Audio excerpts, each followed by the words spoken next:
जो दूसरा चक्र है, जिसको मैंने सारी चंद चक्रों से बताया था, इससे हम विचार करते हैं। क्योंकि जब हम बुद्धि से विचार करते हैं, जब हम अपने दिमाग से विचार करते हैं, तो इस दिमाग की जो मेद है, इसे फैट जागृत करते हैं। जो चर्बी है, वो चर्बी पेट की चर्बी से बनती है। पेट की चर्बी को ये चक्र सर की चर्बी बनाता है। इसलिए विचार करते वक्त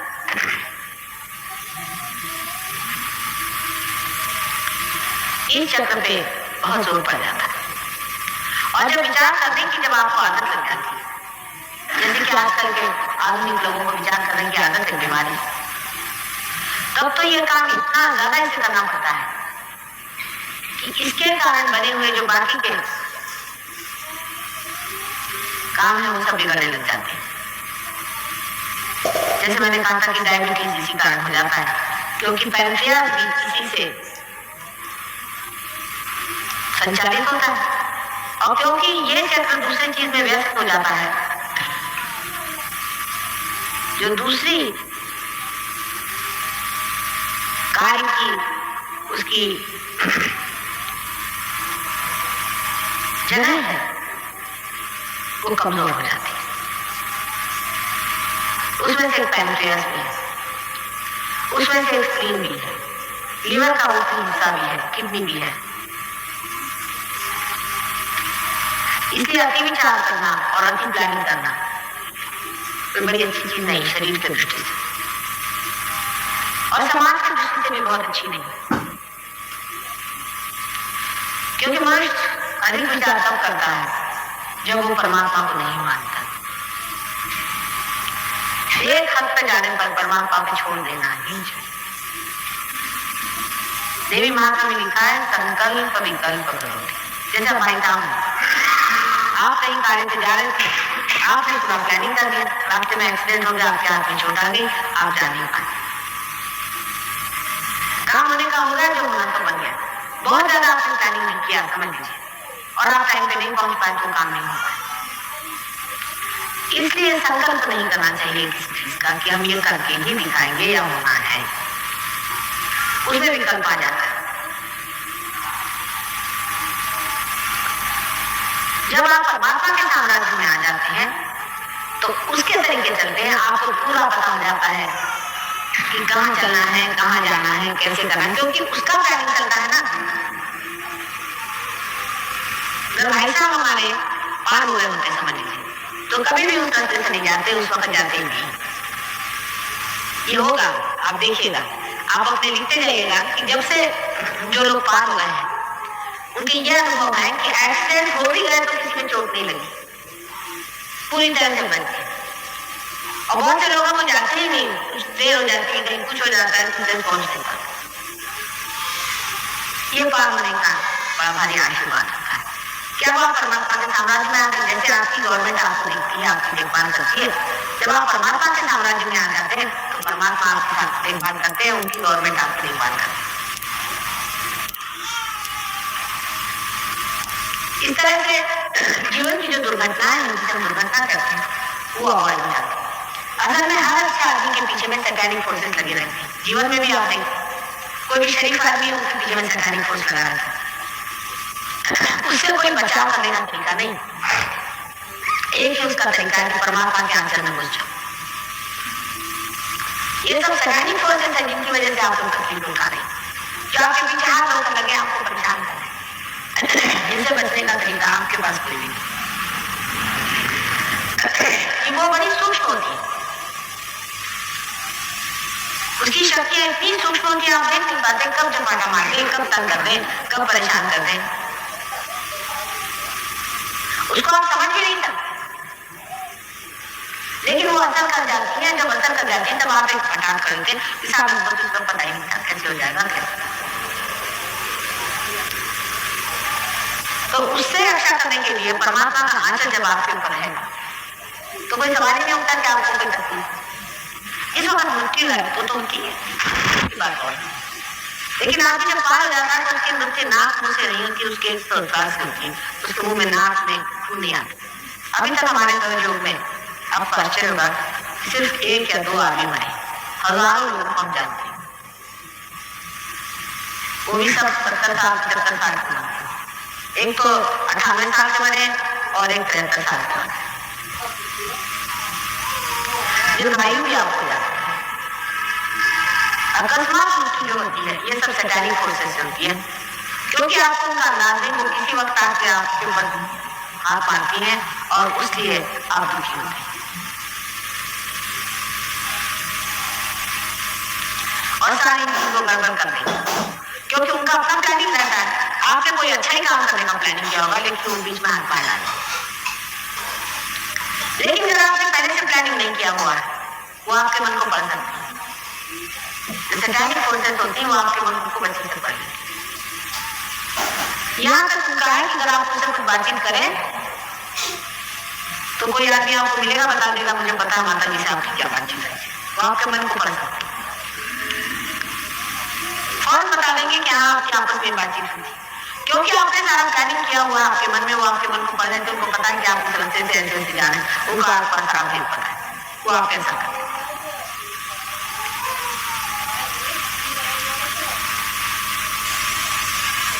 इसलिए उनसे भेद रखना पड़ता है। आपको ये पता नहीं होगा कि सैटेनिक फोर्सेस संसार में कितनी विद्यमान हैं। ये जितने भी राक्षस लोग अपने को गुरु कहलवाते हैं, ये सब सैटेनिक तो है। इनकी शक्तियां हिप्नोसिस वगैरह कुछ चलती, ये सब सैटेनिक शैतान की शक्तियां, और इनसे ही आपके ऊपर असर करते रहते हैं। इन शक्तियों को बचाने के लिए भी आपको सहयोग जाना है। इससे आप समझ सकते हैं कि आपके अंदर कौन सी शक्ति कहाँ से गुजर रही है, किस तरह से आपसे आघात की जा रही और किस तरह से आपको वो सताने वाली है। अब डॉक्टर लोग हैं जैसे साइकोलॉजिस्ट, वो जानते ही नहीं कि हर पागल आदमी के अंदर कोई ना कोई भूत घुसा हुआ रहता है। वो इसको समझते नहीं है, उसको विश्वास करते हैं बेचारे, और उसका असर उन पे आ जाता है। अब हमारे यहाँ आज ही वो चले गए साइकियाट्रिस्ट आए हुए थे लंदन से, उनको ये नहीं मालूम कि इनसे अपना बचाव कैसे करना है। जैसे समझ लीजिए किसी को टीबी की बीमारी हो गई तो हम लोग उससे बचाव करते हैं, वो बीमारी उसे लग जाएगी। लेकिन ये शैतानी शक्तियां उससे बचाव करने के लिए हमको कुछ मालूम ही नहीं, हम तो देख भी नहीं पाते कि कौन सी शैतानी शक्ति है। हमारे जो बुजुर्ग थे वो इसको जानते हैं, लेकिन हम लोग अंग्रेज जैसे मैंने कहा तो हम लोग इस चीज को नहीं जानते कि शैतानी शक्तियां संसार में किस तरह से कार्यान्वित होती हैं और किस तरह से हमें परेशान। लेकिन इसकी बात परमात्मा के आगे कोई भी चीज शक्तिशाली नहीं, सबसे शक्तिशाली चीज परमात्मा। और जब आप परमात्मा के बंधे हो जाते हैं तो वो आपको देखता है और आपको संभालता है। वैसे भी वो आपको संभालते रहते ही हैं, इसलिए थोड़ी मोटी चोट लग जाएगी किसी शरीफ आदमी को, छोटा मोटा हो जाएगा जैसे आपके हो गया। छोटे बच्चों को आप जानते हैं, ऊपर से बच्चे गिर जाते हैं, उनको कहते हैं देवदूत उठा दो।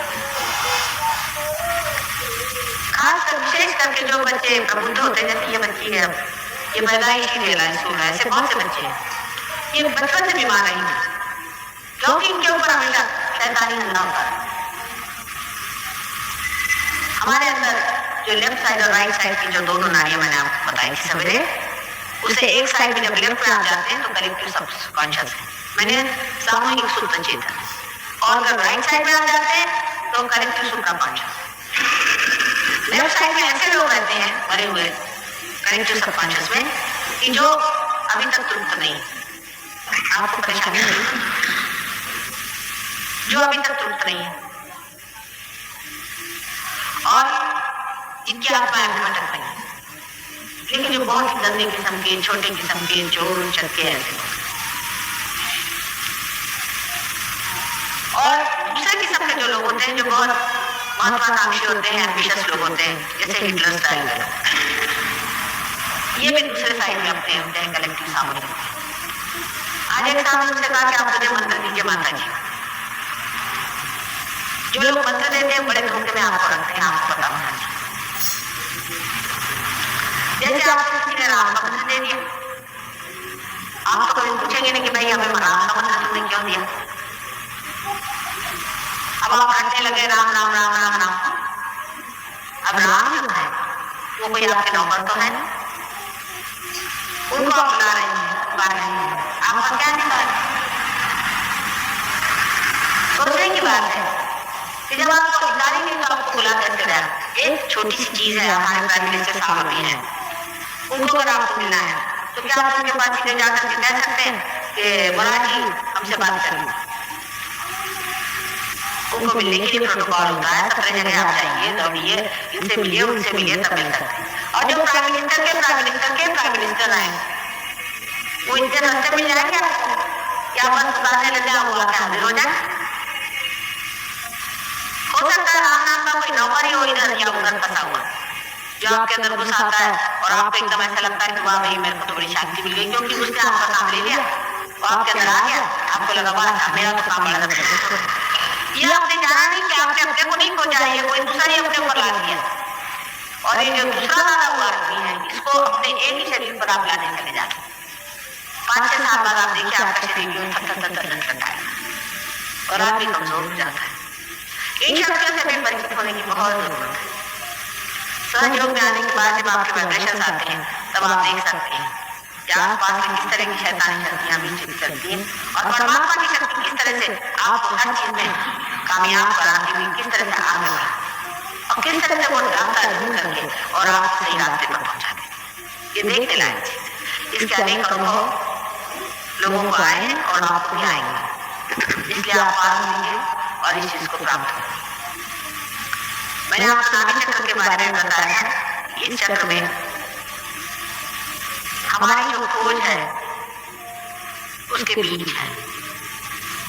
जब जानवर खाना खोजता है वो भी इसी वजह से, और इंसान जब परमात्मा खोजता है वो भी इसी वजह से। परमात्मा को खोजना भी मनुष्य के अंदर ही निहित बना हुआ है। इसकी खोज उसके अंदर है, वो चाहे माने या चाहे न माने, जब तक इसको पूरा खोज नहीं लेगा उसको तृप्ति नहीं आने वाली।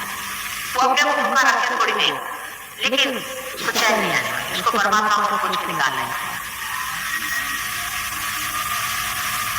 और जब वो परमात्मा को खोज निकलता है तब चारों तरफ से सप्लाई भी शुरू हो जाता है। आप जानते हैं किस तरह के लोग संसार में आकर परमात्मा के नाम पे कोई भी चीज बेचने के लिए तैयार हो जाते हैं और किस तरह से गलत सलत झूठ चीज आपको बेचते हैं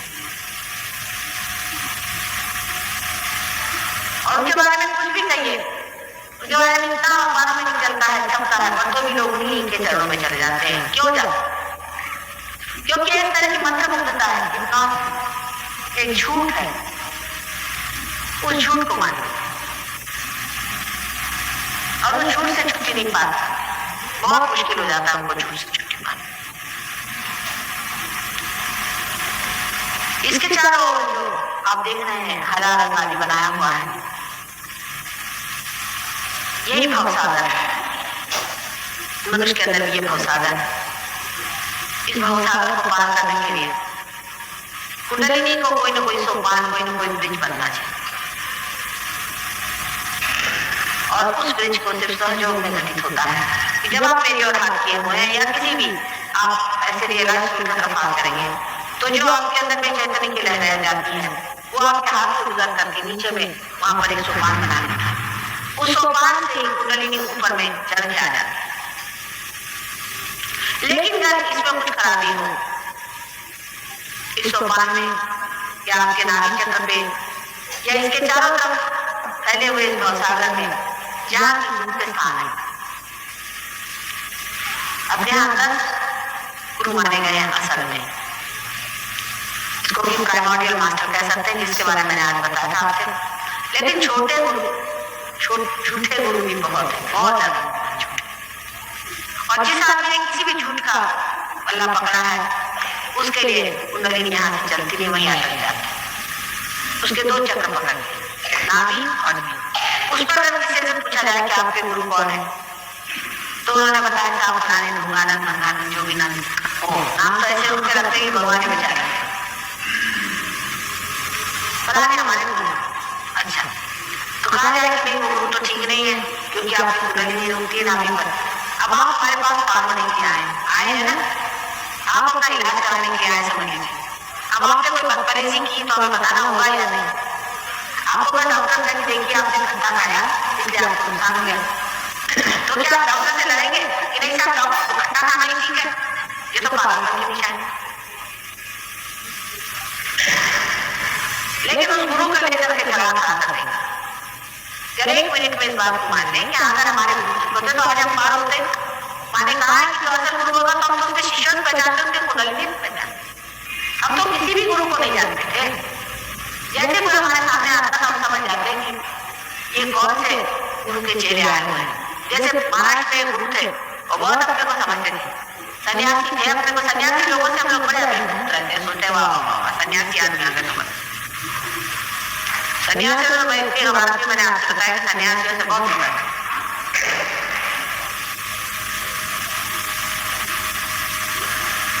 तो सन्यासी कोई अपने सामने आ गया तो लोग सोचते वाह भाई इससे बढ़कर कोई नहीं, वो सन्यासी का जीवन कैसा है, उसका खान पीन कैसा है, वो किस तरह से लोगों को खसोटता है, सोचता है, ये कोई नहीं। उसने सन्यासी का वस्त्र पहन लिया, बर्बाद नहीं। और उनकी कुंडलिनी में एक विशेषता होती है कि कुंडलिनी एकदम ऊपर चढ़कर धड़ से नीचे गिर जाती है, उसको बांधना। सबके एक एक तरीके हैं, उससे आप बता सकते हैं कि उनके गुरु कौन है। इतने झूठे गुरु संसार में आए हैं कि आपको अंदाज नहीं कि कितने गुरु आए। असल में गुरु बहुत सारे हैं। आज एक साहब ने पूछा कि कोई असल गुरु भी है, मैंने कहा है। अब अमरनाथ में एक नाम है, वो कभी कभी आते ही मेरे लिए आते हैं शब्द में। महाराष्ट्र में है गंगाधर महाराज, दक्षिण में एक ब्रह्मचारी करके है, वो रहते हैं काली, ये ब्रह्मचारी नहीं।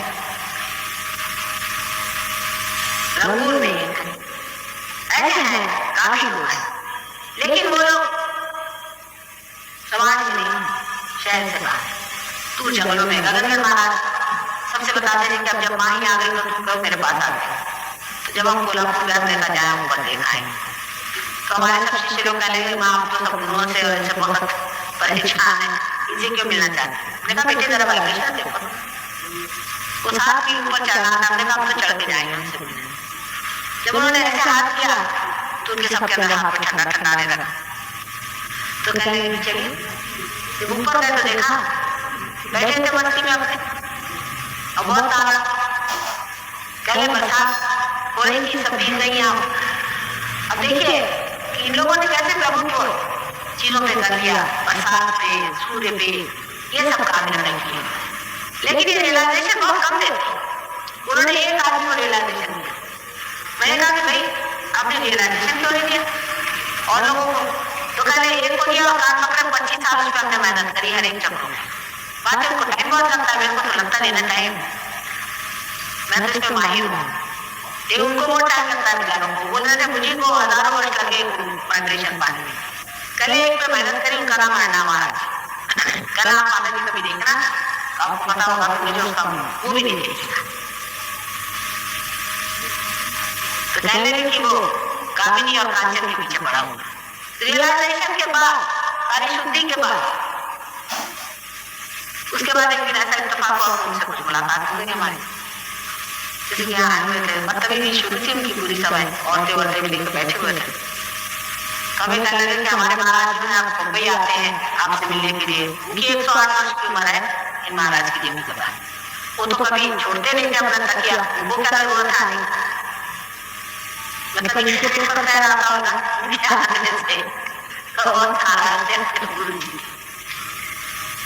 तो मैंने कहा कि अच्छा अब हम तो जा रहे हैं, ऐसा करिए आप कि हम आपको लगाते। तो हमने उनके आगे पे उनको लगा के कहा आप हमें लगा दें। जैसे उन्होंने लगाया तो यहाँ चिपक गई, धक धक धक धक धक शुरू हुआ, तो लगे चिल्लाने, कहले माँ माफ कर दो, माफ कर दो।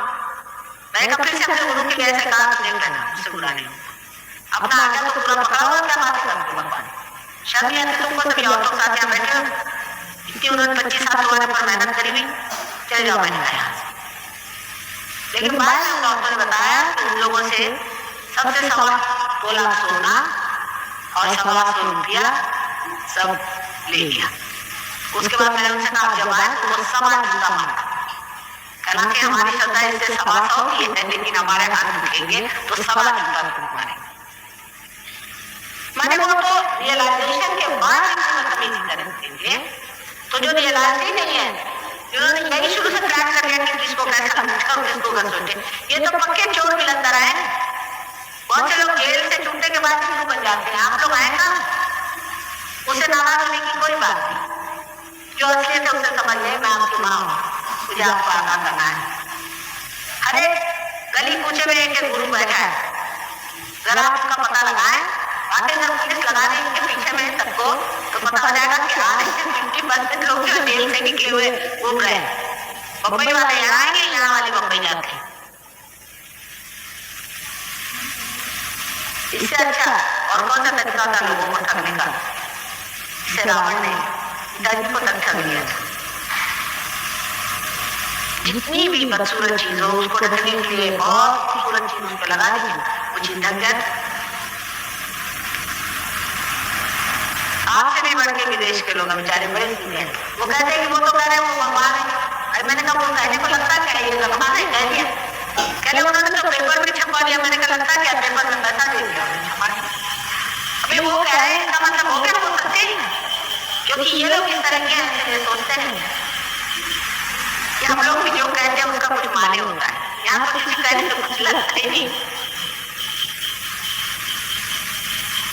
तो ये जो गुरु का अगर अपने यहाँ जो बना हुआ है, जब मैंने बहुत सारा बताया हुआ, ये बहुत जरूरी चीज है, इसको समझ लेना।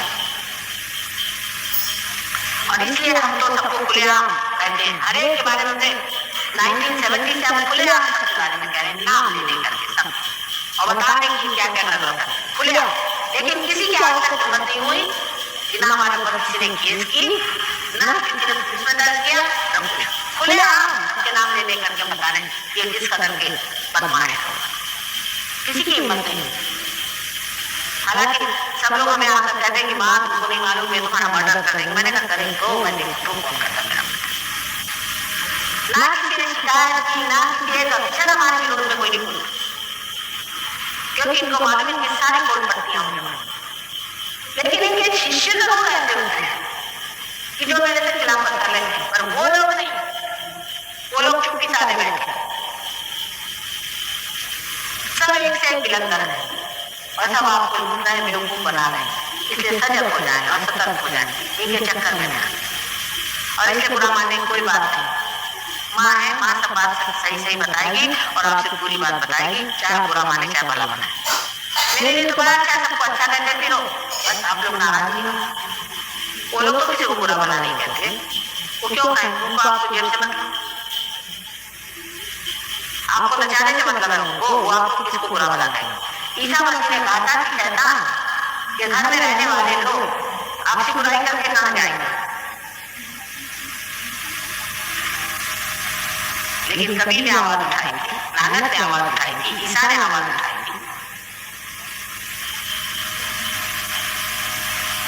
इसलिए क्योंकि ये सब झूठ है।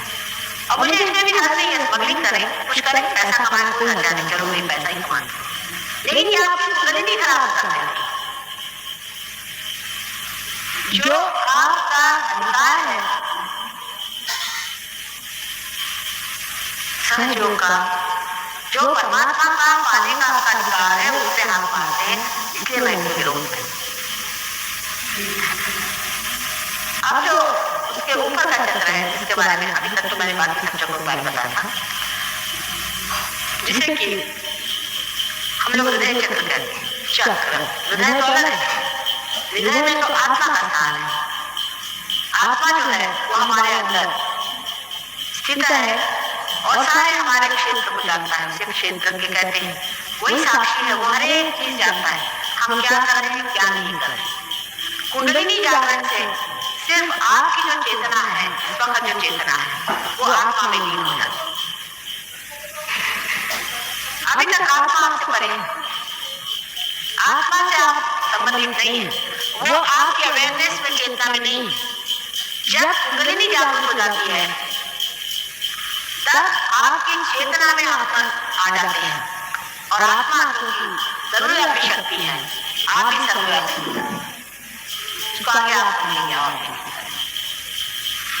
अब ये जो नए चक्र है ये बीचों बीच में है, ये आपकी माँ का देवी का है, जगदम्बा का, जो कि पहाड़ों में बहुत प्रसिद्ध है, उनका यह स्थान है। इन देवी ने अनेक बार संसार में अवतरण किए और ये भवसागर में जो लोग परमात्मा को खोज रहे थे और जिनको बहुत राक्षसों ने सताया था, उनसे इन्होंने रक्षा का कार्य किया। ये रक्षा करती है। किसी का रक्षा का अगर स्थान खराब हो जाए, जिसे सेंस ऑफ इनसिक्योरिटी कहते हैं, तो ये चक्र है लक्षण करने लगा। औरतों को जब इस तरह की चीज हो जाती है तो उनको ब्रेस्ट का कैंसर हो जाता है। अगर वो इनसिक्योर फील करे तो उनको ब्रेस्ट का कैंसर हो जाता है। आस्थमा की बीमारी भी इसी चक्र के खराब होने से होती है। ये सब इस चक्र के कॉम्बिनेशन से होती है, जिसे हम विशुद्धि चक्र कहते हैं। आस्थमा की बीमारी भी ऐसी ठीक हो सकती है 2 मिनट में। हमने कश्मीर के जो गवर्नर साहब थे, उनकी 25 साल की आस्थमा की बीमारी एक क्षण में ठीक कर दी, एक क्षण।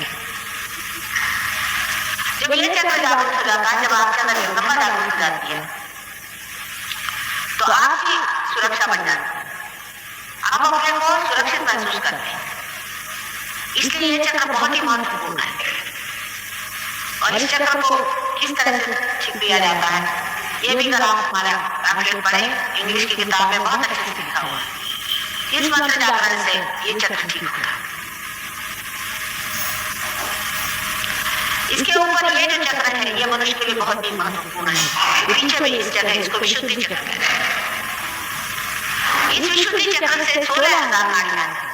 ये श्री कृष्ण का चक्र, इसमें श्री राधा कृष्ण बसते हैं। इसकी लेफ्ट साइड में विष्णु माया, आदि माया जो उनकी बहन है वो रहती है, और इस राइट साइड में रुक्मिणी और कृष्ण का स्थान है। रामचंद्र जी का स्थान सुषुम्ना पद से हट करके इस साइड में, राइट साइड में, हृदय चक्र से राइट साइड में है। क्योंकि आपको मालूम है उन्होंने अपने को पूर्णतः मनुष्य बनाने के लिए अपनी अवतार की दशा से हटा दिया था। वो अपने को मर्यादा पुरुषोत्तम है। हालांकि थे तो अवतार। नाभि चक्र में सारे ही उत्थान हुआ है। जो दशावतार हुए हैं वो नाभि चक्र से शुरू हुए। फिर 7वां अवतार आप जानते हैं, छठा अवतार रामचंद्र जी का, वो यहाँ पर। उसके बाद कृष्ण का अवतार है। कृष्ण से पहले परशुराम का अवतार है, उनका भी होना जरूरी था। परशुराम का अवतार इसलिए हुआ था कि वो संसार में आ करके अपने बल से लोगों का कल्याण करें। क्योंकि टेढ़ी खीर आदमी की बुद्धि गिरे उंगली बाहर नहीं होती, तो उन्होंने अपने जोर से और अपनी शक्ति से लोगों को पहले तैयार किया, और फिर जब वो आ गए तब उन्होंने श्री राम के बारे में बताया कि यही श्री राम है। इस प्रकार दोनों की दोनों साथ आए थे, इसलिए बताने के लिए क्योंकि ये पुरुषोत्तम थे,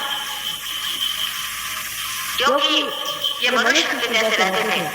इसके बारे में बताने के लिए ही परशुराम का अत्यंत जागरण जैसा अवतरण उनके साथ हुआ था।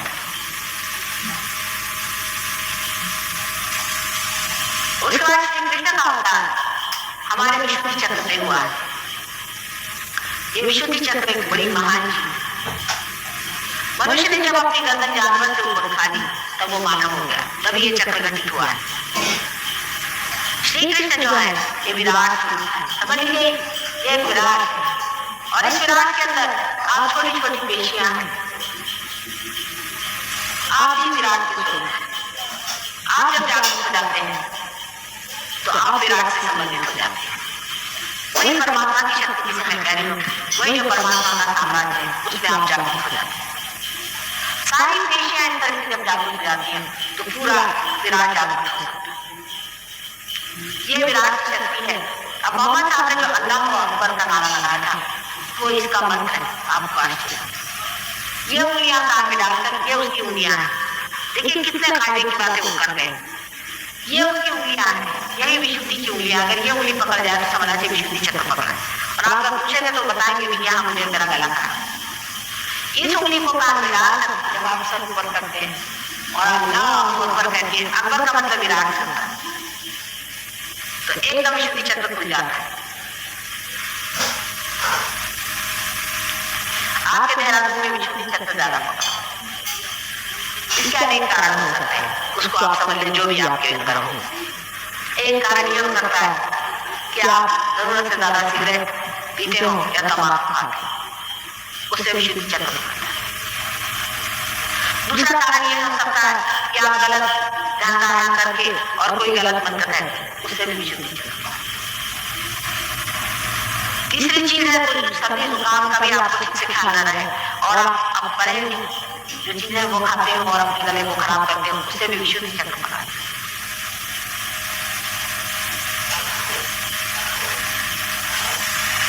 विशुद्धि चक्र इससे भी पकड़ा जाता है जब आदमी अपने को बहुत छोटा समझता है, जब वो ये सोचता है कि वो विराट का कोई हिस्सा नहीं है, जब वो ये नहीं समझ पाता कि गर्भ वो भी है तो वो साधन तब भी विशुद्धि चक्र पकड़ता है, जिसको कहते हैं इंफीरियरिटी कॉम्प्लेक्स।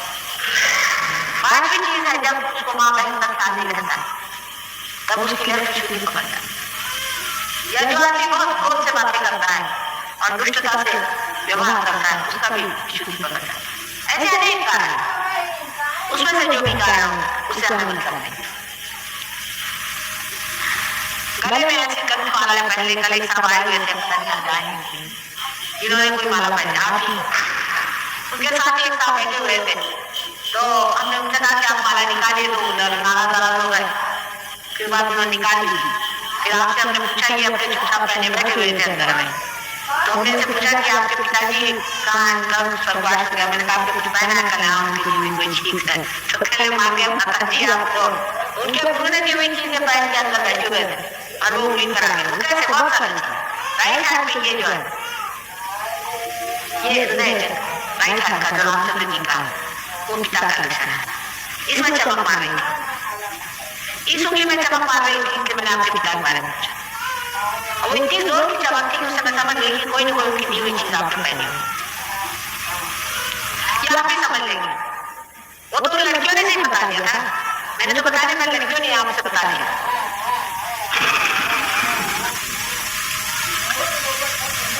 तो इस तरह से चक्र का पकड़ हो गई। जैसे इन्होंने माला निकाली पार हो गया और इनके पास चीज आ गई, छोटी छोटी चीज से लोग बदल जाते। मैंने कहा भाई काशी का धंधा छोड़ दो, वही नहीं छोड़, हम आपको परम देने बैठे हैं, आप छोटी चीज को नहीं छोड़ रहे। अरे काशी के पत्ते कैसे होते क्या पता नहीं, आपको मुझे बताना होगा। और उनका क्या हुआ, वो जो गंगा है वो किस काम का होगा वो भी क्या बताना होगा। एक पैसे की चीज 1 रुपए बेचते हैं और इतने दुष्ट इतने गंदे लोग हैं, सारे उस मंदिरों के वाइब्रेशन भी खराब कर दिए। इसमें बुरा मानने की कौन सी बात है, किसी बात का बुरा नहीं मानना है, सब आपके मंगल और कल्याण की बात करें, सब कुछ आपके मंगल और कल्याण के लिए कर रहे हैं। ऐसी छोटी छोटी बातें करके लोगों ने अपने को फंसा रखा। तो इस विशुद्धि चक्र की मैं बात करेंगे कि जो विराट, उसके बाद ये ऊपर का चक्र, ये चक्र इससे बड़ा महत्वपूर्ण माना जाता है। आगे चक्र बड़ा सत्ता होता है, उसके अंदर कुंडलिनी निकलना कठिन हो जाता है।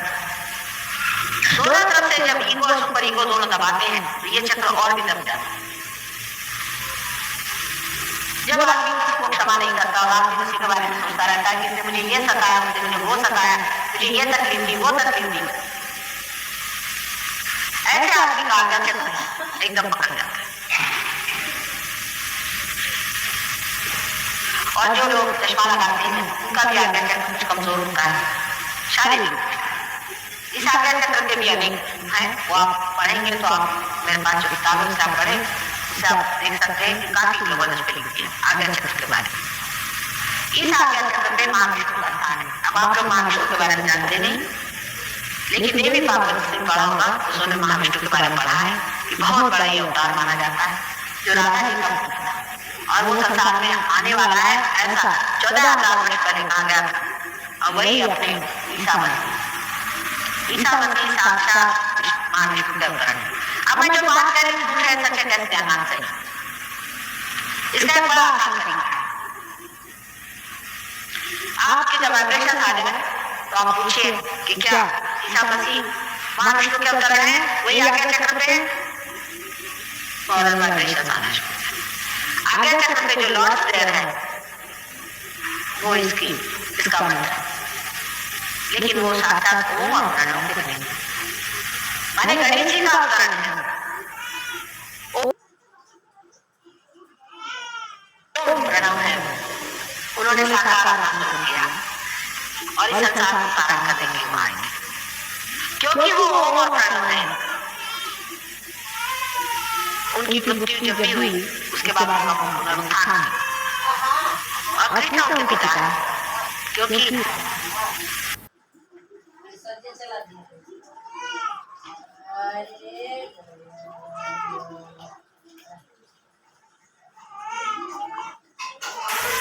उन्होंने कहा था कि नैनम छिदन्ति शस्त्राणि नैनम गगने पावः, कि ये जो प्रणव है, जो ओम है, ये किसी चीज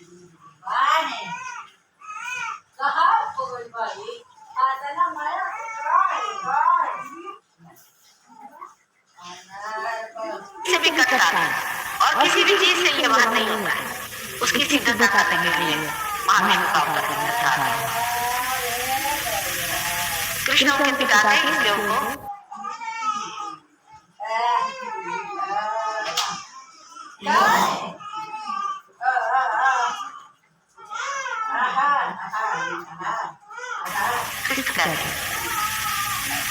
और यशोदा जी का नाम रखने के लिए उनको राधा जी ने यीशु कहा, उनकी मां साक्षात राधा जी।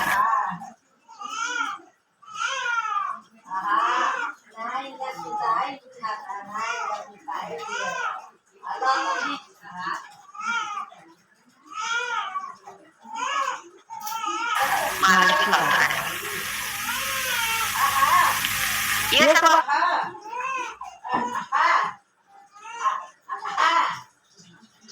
नहीं है, लेकिन उनको ध्यान देना है।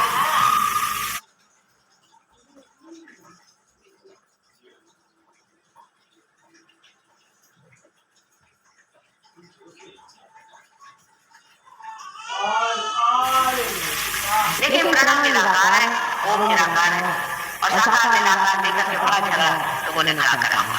इस मामले में थोड़ी जरूर बात करूंगी।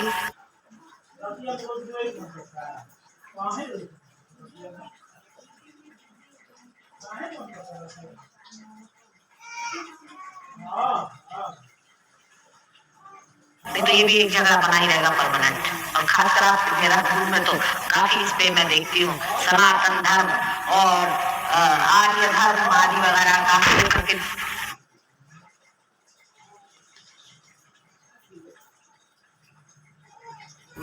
मैं तू होती रहती है। हालांकि मिला किसी को भी नहीं, सदियों से चले आ रहे हैं दोनों झगड़े, मिला किसी को भी, किसी की भी तृप्ति मैंने देख पाई।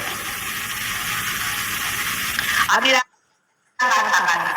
समझा दे तो ये झगड़े भी खत्म हो जाए। जिस वक्त हमारी पिंगला नारी बनाई गई, जो कि हम देख रहे हैं हमारे राइट साइड में है, उस वक्त ये 5 तत्व जो थे उनको जागरूक करने की बात थी। आप 5 तत्व जानते हैं, इससे सारी सृष्टि बनी, इनको जागरूक करना था। इसीलिए यज्ञ वगैरह हमारे वेदों में किए गए, श्रुतियां पढ़ी गई, यज्ञों में ये जो 5 तत्व है उसको जागरूक किया गया। जैसे मैंने सवेरे बताया था आपसे, ये 5 तत्व जागरूक करना जरूरी थी। अग्नि को जागरूक करना था, पानी को जागरूक करना था, क्योंकि इनकी जागरूकता के कारण ही मनुष्य उनको इस्तेमाल कर सकता था। उसके बाद ही खेती बाड़ी शुरू हुई। आपका साइंस भी उसी वजह से मनुष्य के दिमाग में आया।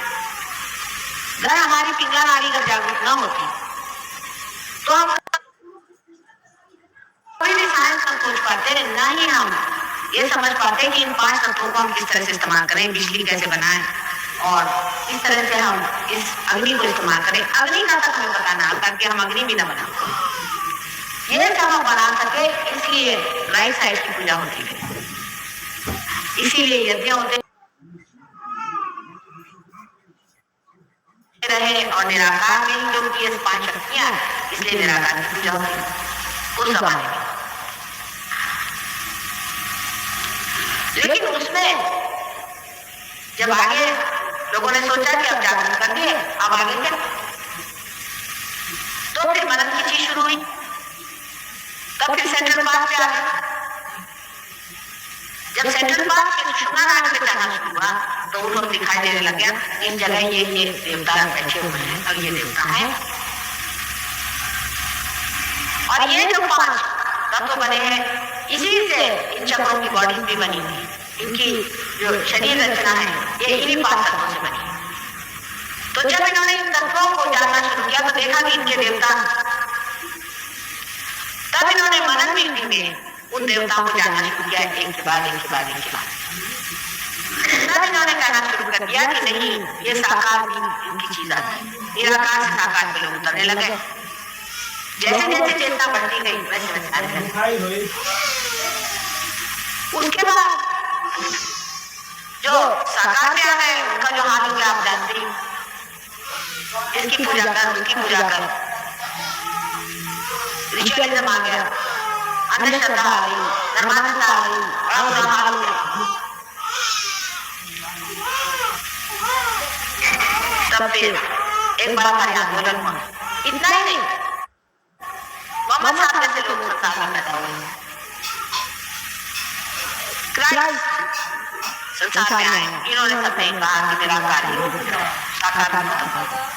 हालांकि बड़ा दुनिया है सब कुछ लिखना, बाइबल में लिखा हुआ है कि जो कुछ पृथ्वी ने बनाया हुआ है और जो कुछ आकाश से बनाया है उसका प्रतिरूप न बनाइए। ये बड़ी मालूम चीज है, इसको अगर ईसाई लोग समझे तो समझ लेंगे मूर्ति पूजा क्या है। अब पृथ्वी ने कौन सी चीज बनाई थी बताइए आप,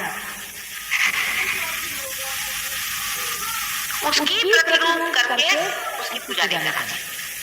पृथ्वी ने जितने भी स्वयं लिंग है बना लिया। अब ईसाई का बताइए कि जितने स्वयं लिंग है ये पृथ्वी ने स्वयं बनाए, और इसके प्रतिरूप आप कोई भी बना वो पूजनीय होता ही नहीं, क्योंकि इम्परफेक्ट है। इसका भी एक कोएफिशिएंट होता है, इस आकार का भी एक कोएफिशिएंट होता है। उस आकार के कारण ही चैतन्य बैठता है, और उसमें वो वैसा आकार बनाना असंभव है। और जो बनाता है वो भी रियलाइज होना चाहिए, और वो उसे बेचना नहीं चाहिए। इसलिए जितनी भी मूर्तियों की हम पूजा करते हैं, अधिक सब इस हिसाब से